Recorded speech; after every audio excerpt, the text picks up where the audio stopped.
What are you doing? What are you trying to disrupt? What are you trying to change?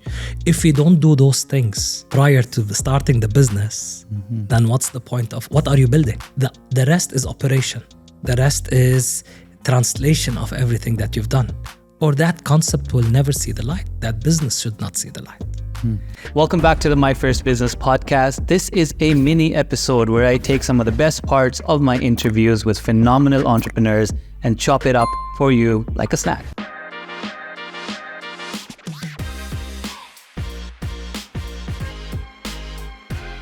I've noticed something about your people. I think you have a good knack of finding good people. I think I'll give you the credit for that. The people are good. Definitely, you guys are good.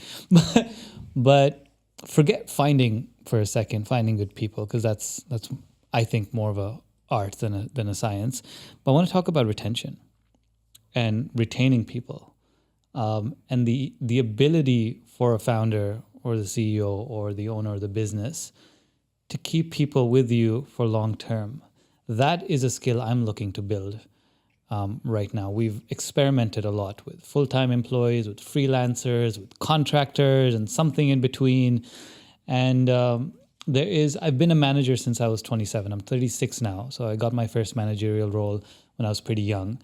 And I didn't know what the hell I was doing. And I didn't have the right mentorship. And I tried to pick up every book on it, tried to watch all the YouTube videos. And I watched 17 TED Talks straight about, managing people. But the one part I don't remember getting good advice on is retaining people. What do you think? What do you think you do that allows you to retain good people? Are you good at figuring out what they want and then giving them what they want? What do you think? What do you think it is about you that you are able to retain? If you are looking for advice on how to build relations and how to find and retain people, I will tell you good luck. Good luck, because it is one of the most difficult, and not everyone has it in him or her to do. I wouldn't call it lucky. We weren't lucky in doing this. I think we built the right culture in place that the people that joined and we retained, and we'll talk how, they bought into. They saw themselves part of that culture. They resonated with the values that we have, not those that are put on the wall that people read, right? Only, but it's those values that we live by, those that are synonymous with mine. I believe as a founder, you believe in a set of values, be it respect, be it differentiated. As I said, it is actually one of our values. In being committed, in being excellence, or believing in excellence as a key way of doing business, and believing in seamlessness. So when you possess them and you exert them and people experience them and feel them and live by them, then this is an area where they see themselves working in. This is a place where they can call home for them.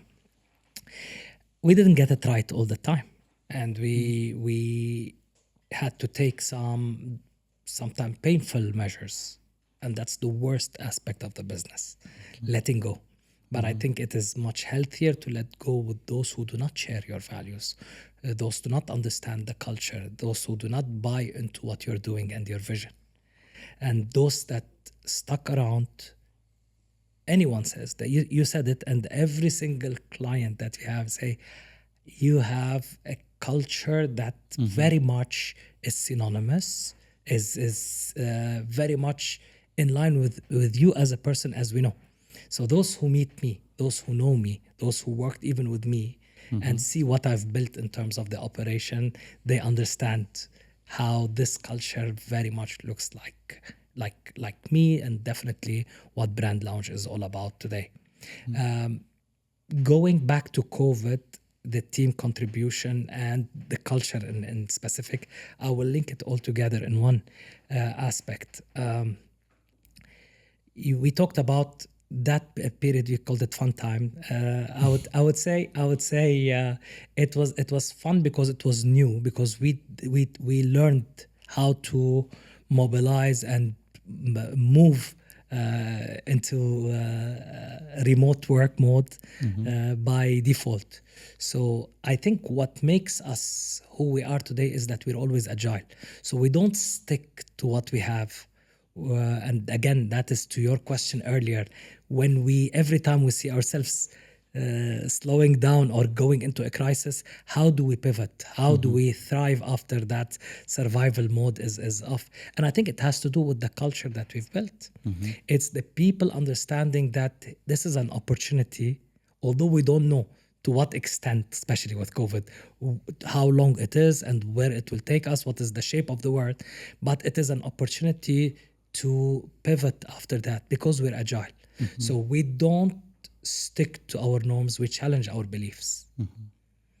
And I've seen this to be very important, especially in crisis. Challenge your team's beliefs, challenge your own beliefs, and say, okay, if this was the case prior to the crisis, how will it be after the crisis? And what does that mean? When you manage to mitigate this, when you manage to understand how this could be an area of opportunity, and you have a team that supports this, then you'll get you can reach the heights that you wanted. So I did everything that I believed should be done if I put myself in their shoes. Those are lessons that are not learned by theory. How soon can someone start thinking about company culture and these values and these missions? Like, you have that in your mind, like when you start off. But do you feel like in the first few years that can be kind of put on a pause while you figure out the economics of the business and then layer on top? Or would you recommend from day one thinking about these things and putting them on paper?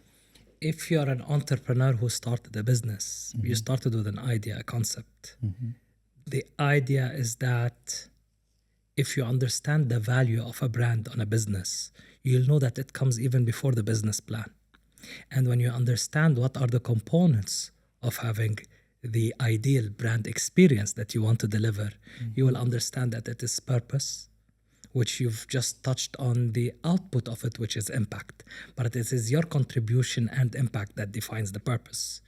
It is the culture that you want to harness, and it starts with you, as I mentioned earlier. It's your values that are embedded in that organization.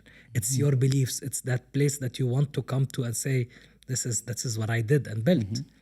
It is your image as a business, which again, it is based on the positioning and how the business is appealing to its customers and prospects. And it's the business model or innovation in that case as well. What are you doing? What are you trying to disrupt? What are you trying to change? If you don't do those things prior to starting the business, then what's the point of what are you building? The rest is operation. The rest is translation of everything that you've done. Or that concept will never see the light. That business should not see the light.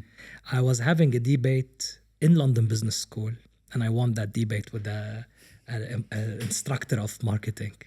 With all respect to her, no names mentioned. She was saying, you can differentiate by quality. And I said, quality is not a differentiator. She said, of course it is. I said, one, quality is a perception, right? It's a perceived aspect. What is quality to me is different from what a quality is to you. But it's not only about that. The war against quality has been won with the ISO and all of those things. If you do not have quality, you should not be in the business to begin with. You cannot say, I'm a crappy chocolate protein bar. I'm a pencil that breaks every time you touch it. Exactly. What's the point? You should not be in that industry. It's long conquered and dusted. So the things that will make your business differentiated, that makes you succeed as a business, is by addressing those areas from a brand perspective. They're not luxury. All right, that's all, folks. I hope you enjoyed that teaser. I think you will love the full episode. I'll leave the links in the description below, or you can head on over to my website. It's nparvez.com. Before you head off, I have just one more question to ask you. Why haven't you subscribed yet?